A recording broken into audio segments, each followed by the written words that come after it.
Hey YouTube, today we'll be reading Ripper on chapter 11. Starting on page 48. Chapter 11. Hawking's shaky index finger pressed a button hidden by the wall pattern. The grinding gears became more insistent, the breeze stronger. Carver had been in elevators, but he could always feel the rumble, the sense of movement. Here there was none. "It's permanent," Hawking explained. "The shaft is nearly airtight." The car pushed and pulled by a large fan. "It's a later addition by the fellow who built this place," he sneered slightly. "It does offer a smoother ride, I suppose." In moments the wind died and the door clicked open, revealing a huge room, dimly lit by a series of small gas fixtures. A huge steel cylinder and cogwheel were at the room's far end. It was so tall it ran nearly all the way to the high ceiling. The metal was covered with frescoed woodwork. Between the gaps he could see huge blades turning. "Is that the fan?" Carver asked. "The top," Hawking replied absently. "You'll see the rest in a moment. No more questions. You'll slow us down." They passed a metal sign reading Broadway Puniment Transit Cooperated Co.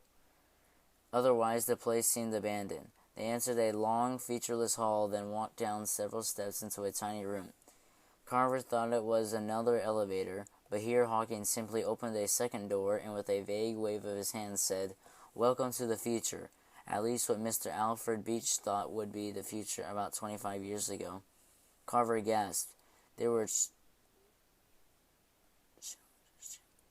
were chandeliers, couches, curtains, easy chairs, and settees, a piano, and in the center a working fountain with goldfish swimming in its shallow pool.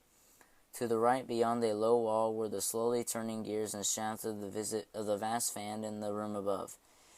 It would all seem more at home in the Astor family's finest mansion or a Jules Verne novel than hidden beneath the ground. But the most exciting part was the shining train car sitting below twin staircases. A tall metallic cylinder with oval windows on either side of a door. It was unlike anything Carver had ever seen or read about. There was just the one car, no locomotive.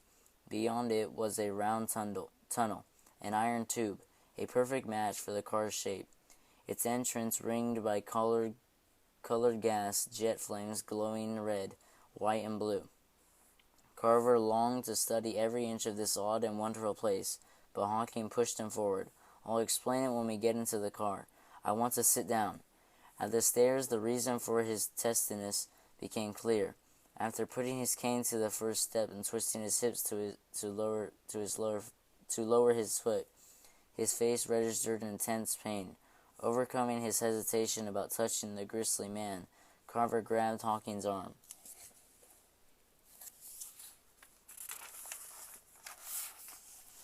The detective mumbled something that sounded like "good," then continued grunting until they entered the car.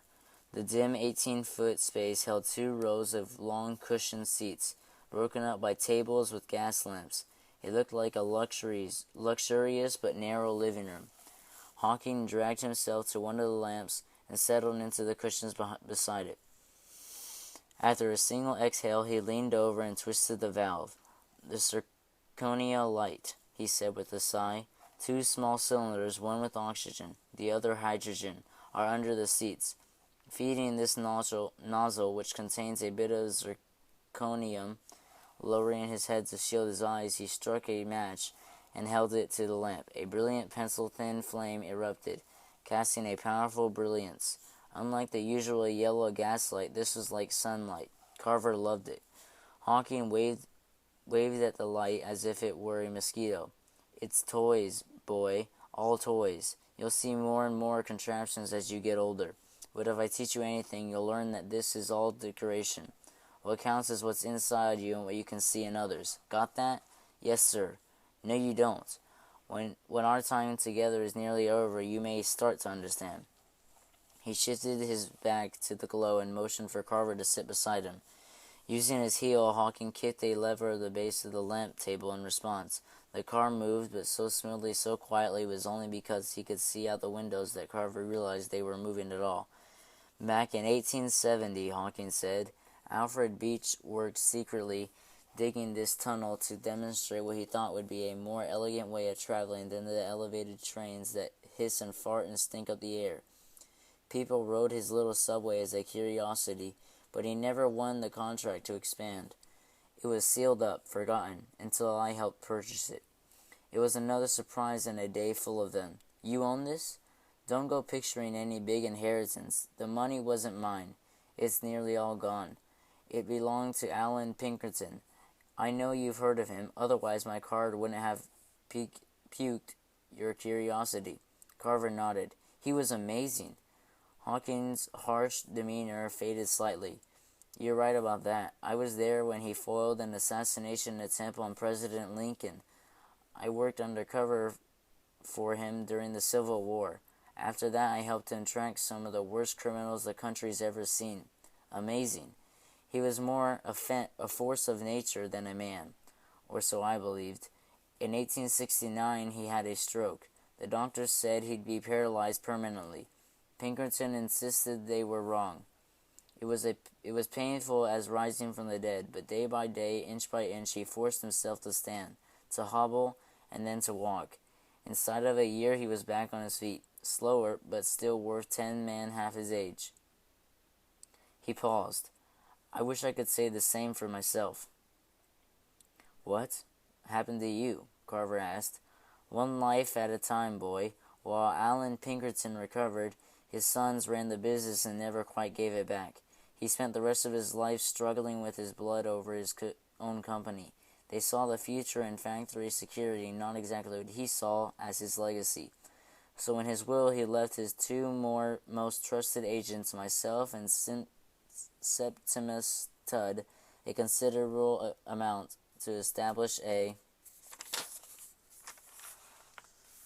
new agency dedicated to fighting criminals. Tudd always loved contraptions, so I let him talk me into using this place as our base.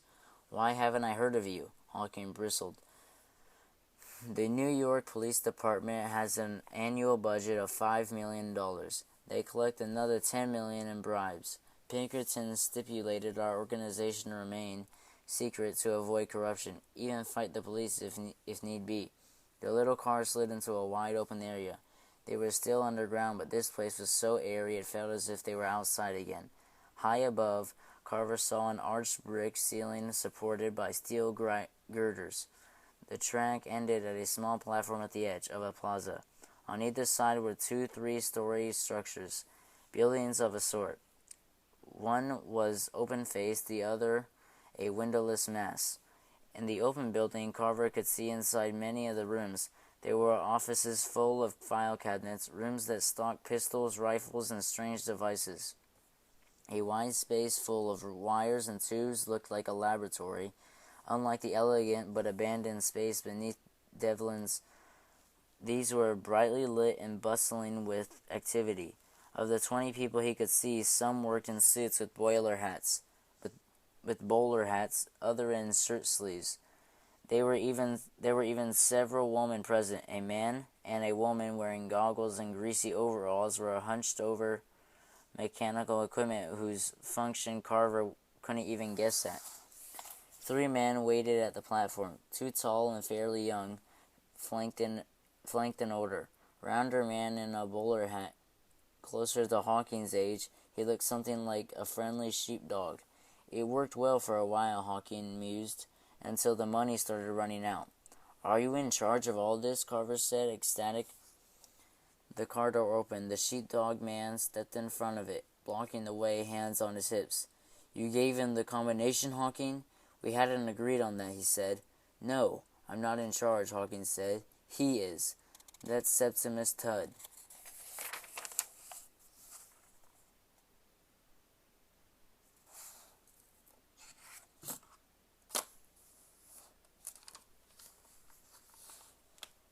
If you want to hear Chapter 12 of Ripper, look for my next video.